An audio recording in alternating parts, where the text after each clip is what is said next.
Shopping for new ideas? For maintenance, engineering, communication, equipment, administration, training, safety? If you are, then welcome to the Idea Store, a store whose stock and trade is imagination.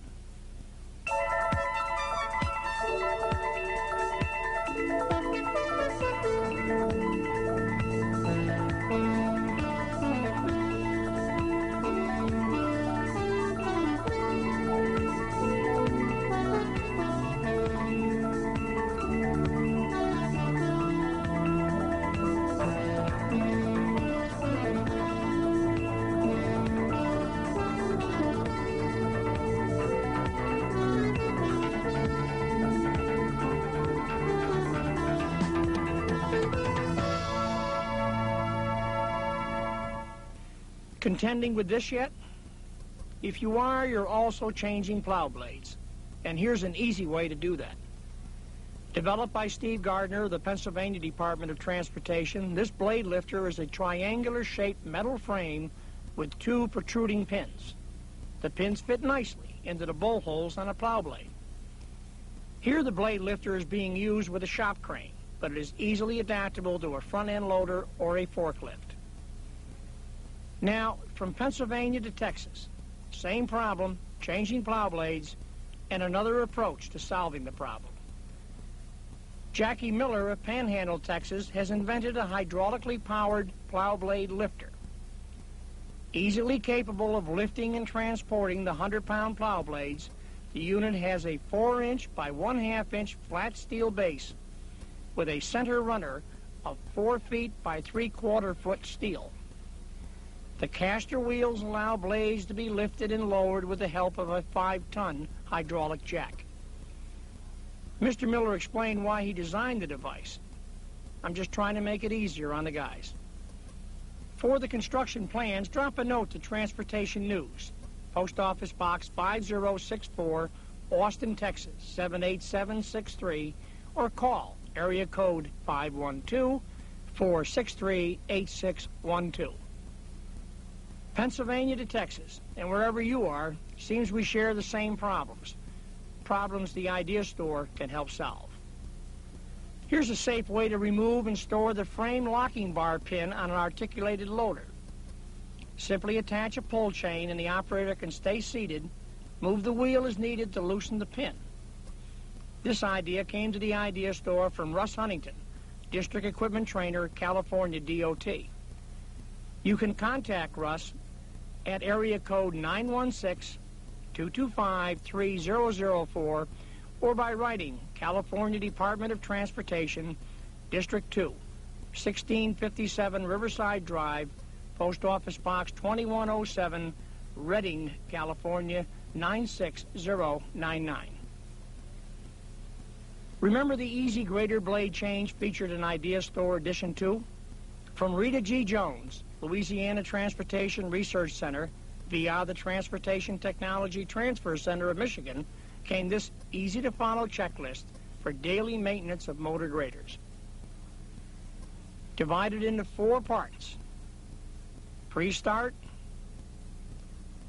warm-up, daily operation, and shutdown. The checklist is easy to read and follow. Is it worth it? What did your last motor grader cost? To get a copy of the checklist, contact your state technical transfer center and reference this video presentation. Speaking of common problems, Consolidated Freightways in their York, Pennsylvania terminal equips their yard buggies with a magnetized bar, a bar that cleans the yard of metal debris as it travels on its normal duties of moving the trailers. Before you say you don't have a big yard that needs to be cleaned, that's not the purpose of showing the idea. The purpose is to ask you to think about what you are doing anyway and see if you can combine your assigned job with another benefit, like cleaning the yard. Some people call that working smarter.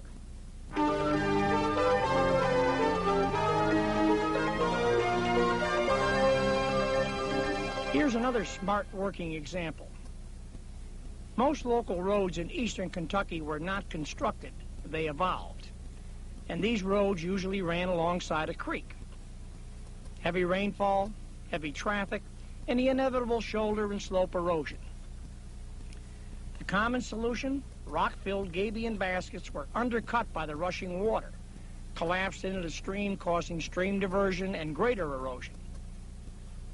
Pike County, Kentucky uses precast panelized walls, locally produced, easily installed, and interlocked with steel reinforcing bars and anchor blocks. The walls have proved an effective, low-cost answer to erosion. Many thanks to Judge Paul Patton of Pike County for his idea, and for further information, call the Kentucky T-Square Center for Patsy Anderson at area code 606-257-4509.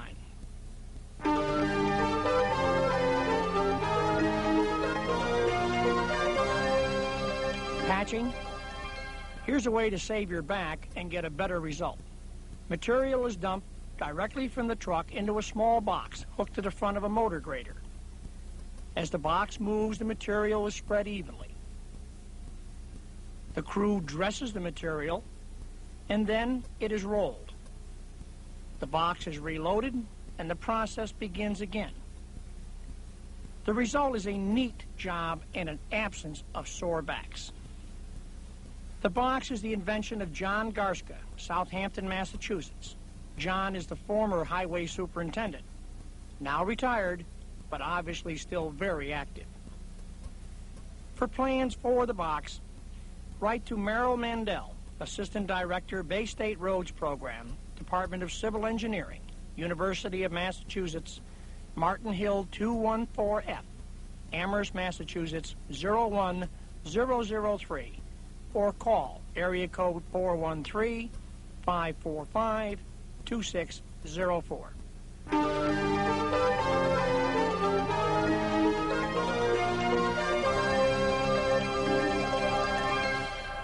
In Idea Store Edition 2, we featured the Better Beaver Baffler built to banish the baneful beaver.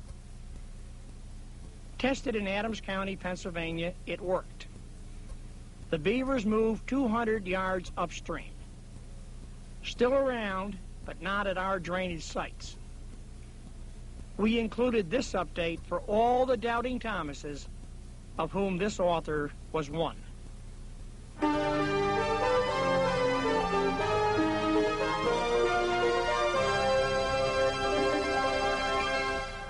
Obviously, an idea store needs ideas. Here's how to get your idea on the program. Tell us who you are. Better yet, send us a picture. Give us a good description of what your idea is. Show us the where, if the locale of the idea is important. Why was the idea done? For reasons of safety, cost benefits, etc. How do you do it? Show us step by step. Provide plans, pictures, whatever you think we might need to understand what it is you want us to understand. Send your idea to your Technology Transfer Center for evaluation. Thanks for shopping at the Idea Store. Until next time, remember, an idea never shared is an idea never appreciated.